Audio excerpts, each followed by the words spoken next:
Good evening. Welcome to week 2 of the Fantasy Wildcard DFS show. We've got the best two from the Fantasy Wildcard crew. We've got myself, Kev. We've got Mags.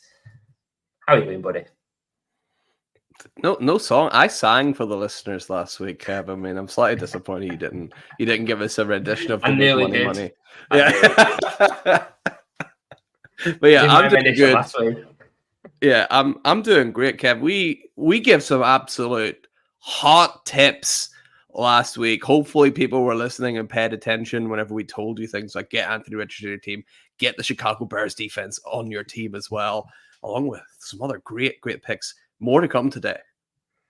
Yeah, we called him the game record, and he absolutely delivered last week, did Anthony Richardson. Will he appear on this week's show? Probably not, because I've seen the show sheet, but we'll keep you in suspense on that one. We're going to be guiding you through the main slate on Sunday over at DraftKings. Going to talk some cash, going to talk some GPP. And then we've got a couple of new segments this season that obviously last week we went through our wildcard picks for the deeper stuff and also the star picks with a lot riding on it. Maybe that will explain why Ali's not here tonight. The star pick that he made last week was far from a star, more like a scrub, but we'll get to that when it comes. And we're going to jump straight into the cash lineups. So, Max, simple question: how are you playing cash lineups this week?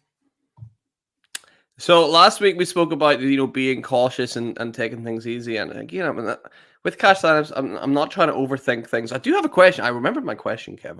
Nice. I'd forgotten about it, but I remember. So things that I really like the Stafford-Murray matchup here. When the Rams are taking on the Cardinals, I think that'll be a really high-scoring game. Should be good fun with these up-and-coming offenses as well. I really like, and this is my question. Obviously, a lot of the time people talk about stacks and things like that for whenever you're doing your GPP and your tournaments or best ball or whatever in fantasy football.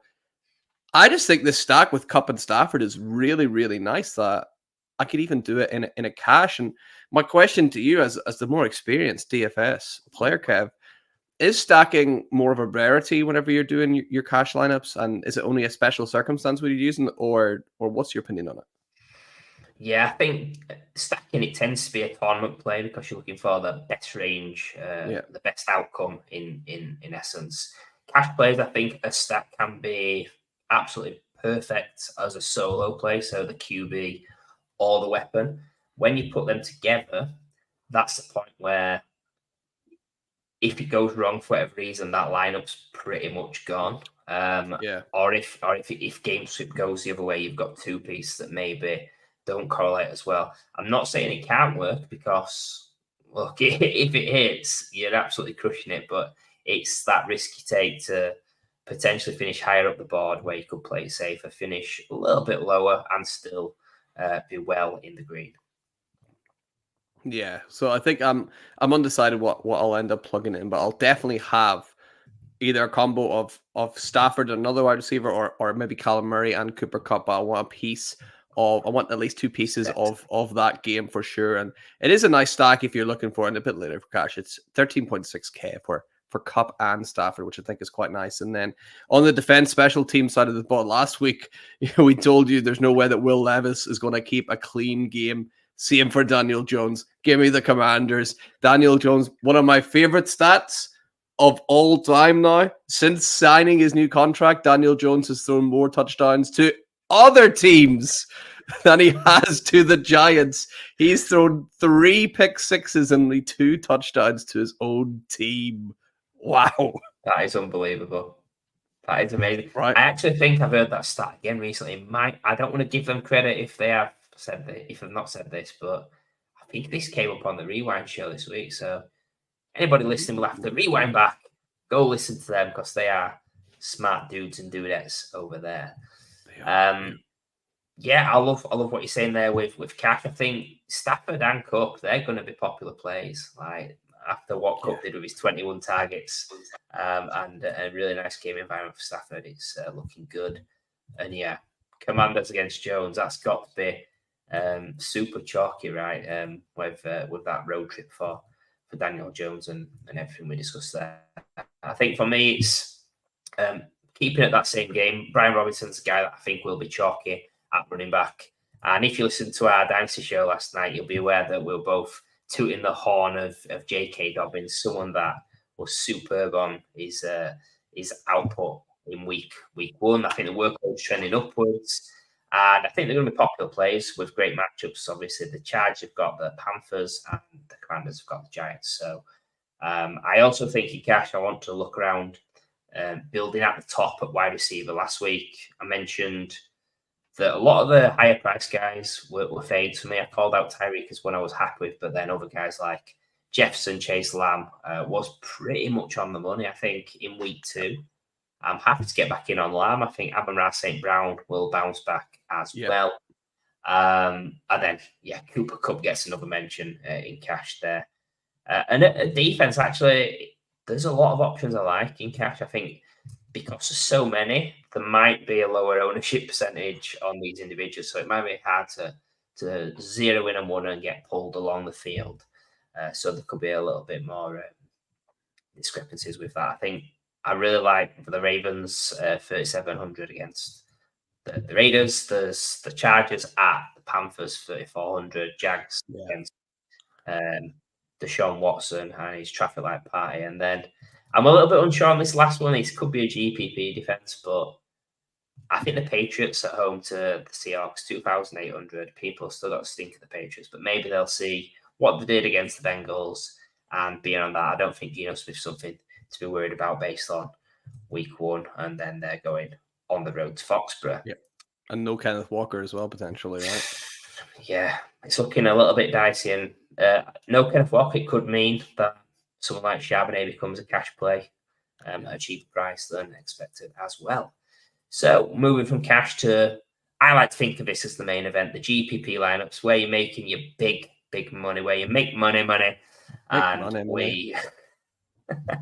going to come to you, Mags, with helping you get the listeners some green in their pocket.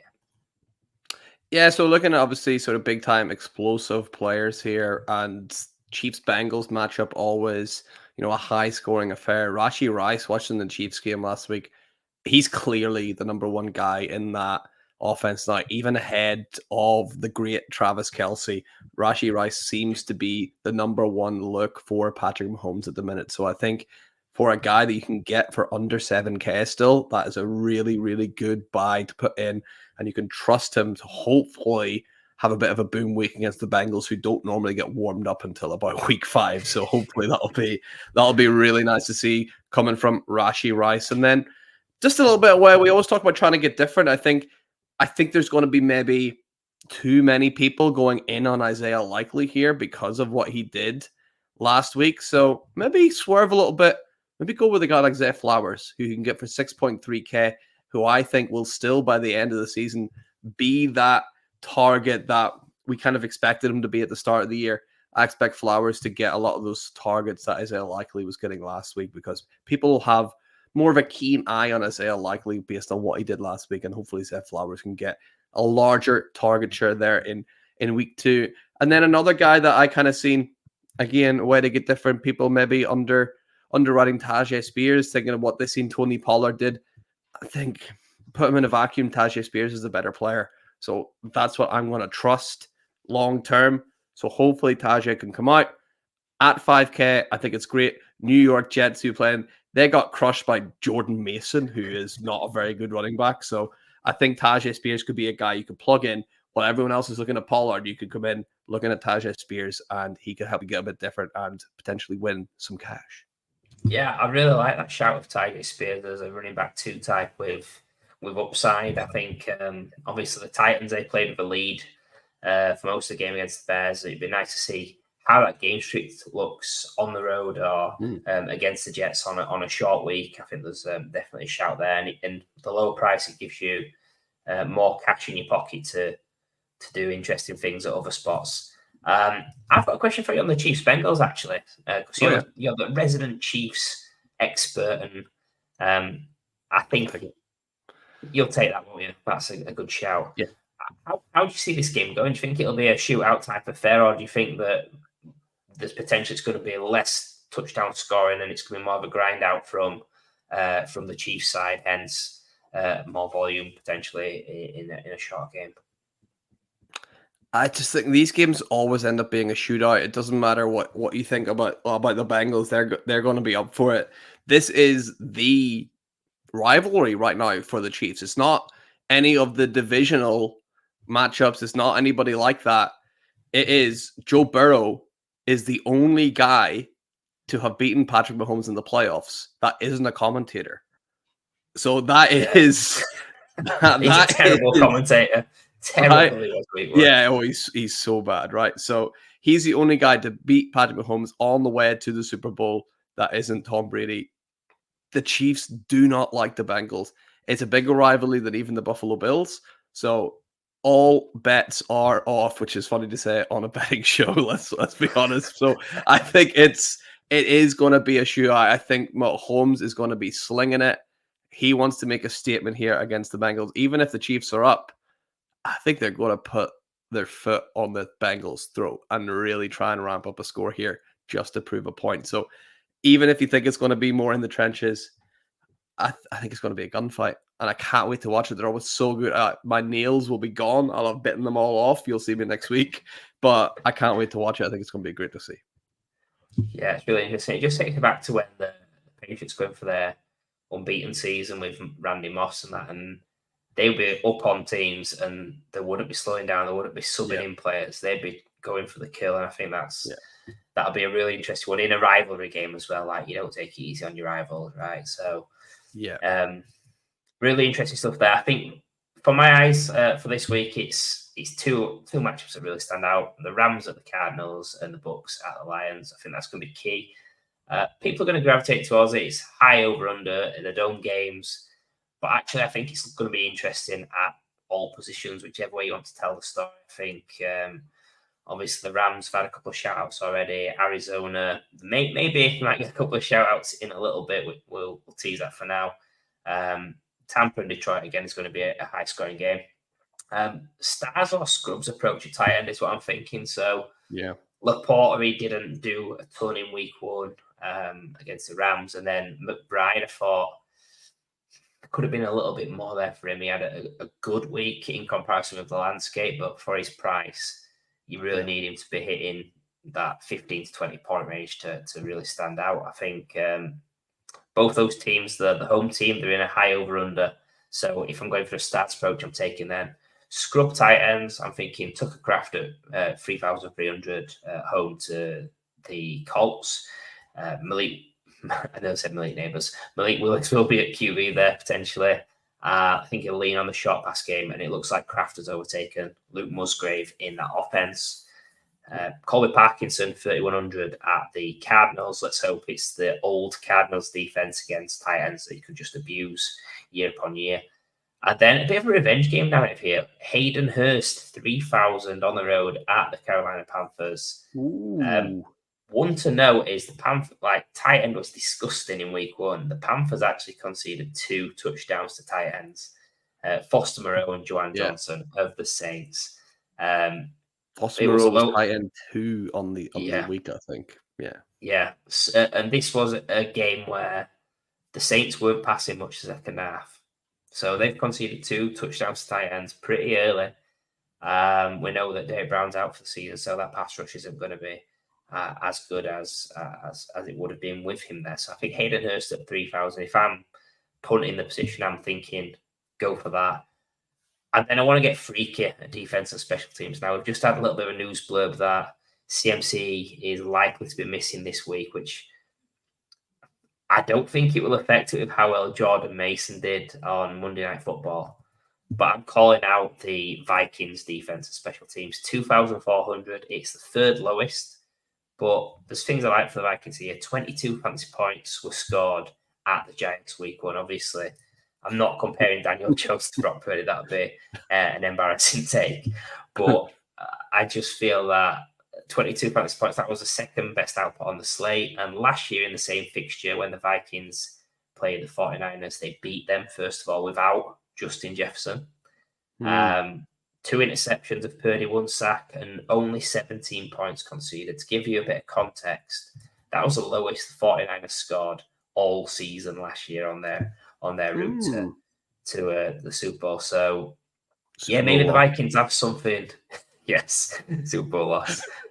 So yeah, I think the Vikings, they had the number last year in without the main man. I think it's interesting. Kevin O'Connell from the NFC West, maybe he's got some of that intel, some of that knowledge on the 49ers and that system, that scheme. So yeah, if I'm paying down at defense, special teams, Vikings really stand out to me there. Love it. Yeah. So that was a bit of a wild pick, and we're now going to come on to the wildcard picks. This is where we're going to go a little bit deeper. Someone that's got a high upside, very volatile. Who have you got? I can't believe I'm about to say this, Kev. So funny.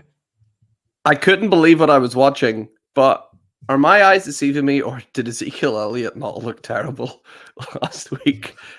He looked just fine, and I think he might be someone that a lot of people will try and avoid. At 5.7K, I would like him to be a little bit cheaper, I'm not going to lie.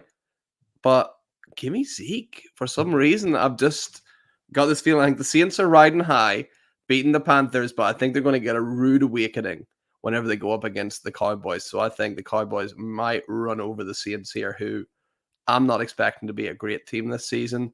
So give me Zeke at 5.7K. I think he's got a real breakout possibility to get a touchdown or two as well, which would really help his score. Yeah, and I mean, at his price, all you're looking for is, now this might sound daft, but 2 touchdowns. Like, if he gets 50 yards and 2 touchdowns, he's doing 3x for you, which I think is brilliant in your running back 2 spot.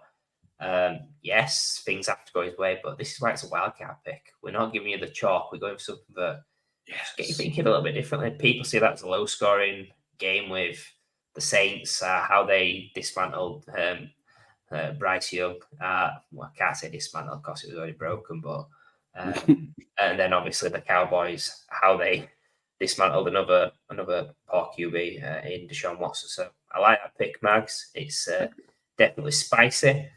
Yeah. Oh, obviously Ali's not here tonight, so I felt like we had to toast our glass to Ali and talk about someone that he's massively high on incorrectly, which is Michael Wilson at 4,300. That's my pick. Reasoning behind it is I just feel that people are going to think Kyler, Trey McBride. I think people want to get back in on Marvin Harrison first home game after that poor week 1 output. Maybe he comes in lower ownership than expected, or maybe it goes the other way and everyone's trying to be contrarian on that. I've gone for Michael Wilson. He caught a touchdown week 1. He only had 3 targets, caught one of those. I just feel like at his price point, which was 4,300, what do I need for that to hit? It's a long touchdown. I think that they play in the Rams, who obviously Jameson Williams had some success during week 1. Michael Wilson, could it be that deep guy that gets a 40-yard touchdown? I think he could. I think there's going to be eyes on Marvin Harrison Jr. Michael Wilson's seen single coverage all season long. All of his life, probably, because he's an absolutely disgusting player. But I think that's what you've got to do in DFS. Well, like, you have a take on a player, but just be open to sticking them in a lineup of what could happen in certain scenarios, and that's a game I want to target as well. Love it. You always talk about that painting pictures, right? And I can see that picture right in front of you, right? Single coverage, got a shot, definitely. Yeah, it's drawn in crayon because Michael Wilson's just. We're going to stop now because it's getting too much airtime. We're going to move on to the start picks. This is the good stuff. This is where we're going to be talking about the players who are most confident hitting big this week. We're going to do the seasonal charity competition between the best 3, us at Fantasy Wildcard. Like I mentioned at the top of the show, Ali's not with us tonight. His pick last week was pretty terrible. Terry McLaurin, terrible Terry. 3.7 fantasy points, which was a 0.66 multiplier. Mags, he did awesome in second place. Devon A. Chain, 23 points, 3.38. So that's really good. Anything over 3 is fantastic. And obviously, I'm saving the best to last. Anthony Richardson, 27.08 fantasy points, 4.3 multiplier. I won last week's. I'm 1-0-0 on the season. We're going to keep doing it every week and see how we get on. And the multiplier is going to be the tiebreak if we end up on, say, me get 9, you get 9, Ali gets none. I could have done 666, but I think 990 is more funny because he's not here. And realistic. And realistic as well. Let's do Ali's pick first because he's not here, but he has gives a pick, and I think it's a pretty decent one actually. Tyler Johnson. He's doing what he did last week. He's going for the cheap option, 3,300 at the Cardinals.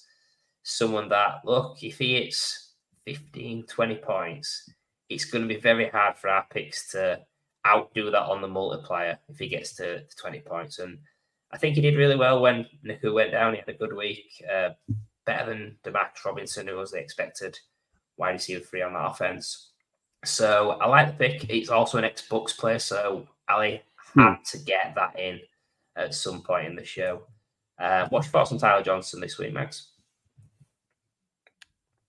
Nah, not for me. Like, who's Tyler Johnson, Kev? Come on, he's a nobody. He kind of flashed a little bit. Nah, not for me. There's too many other players. Cooper Kupp's going to get every single target. Like, yeah, Blake Corum's going to come in and dominate. It's over for Tyler Johnson. That's all right. We'll be revisiting this next week, no doubt. No, he'll probably do quite well. Yeah, it's just a typical Ali pick. Like, doesn't cost anything. Yeah, love it though, Ali. Well done, mate. Or maybe not. We'll come to yours now, Max, and I absolutely love this pick. Yeah, give me Jaden Daniels. We talked about earlier the overpowered rushing QB.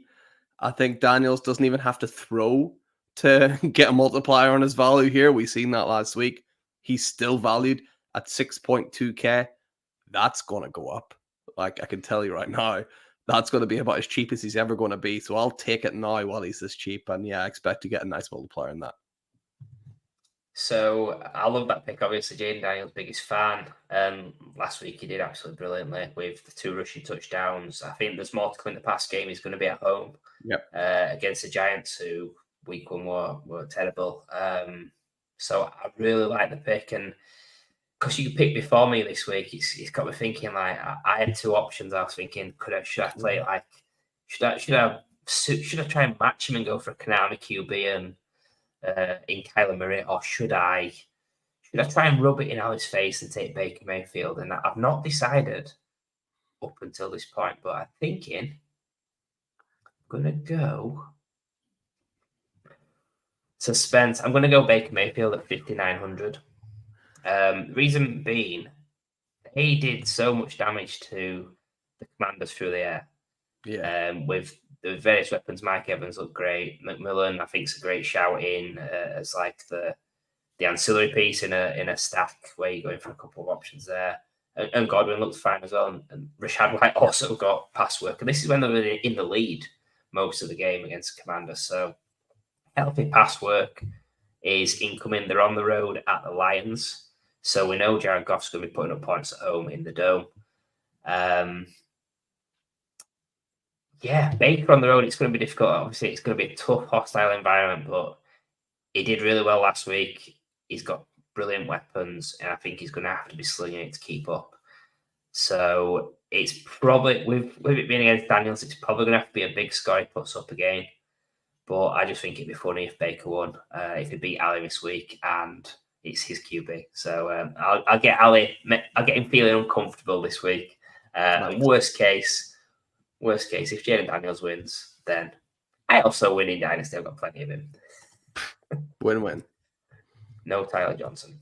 Right, so thanks for tuning in. Be sure to follow us and subscribe to us on X and YouTube. We're at Wildcard DFS, and the main team is at Fantasy Wildcard. Join us for our show every Wednesday of the season where we make you some money. Thank you once again. Have a good one, and we'll see you again next week.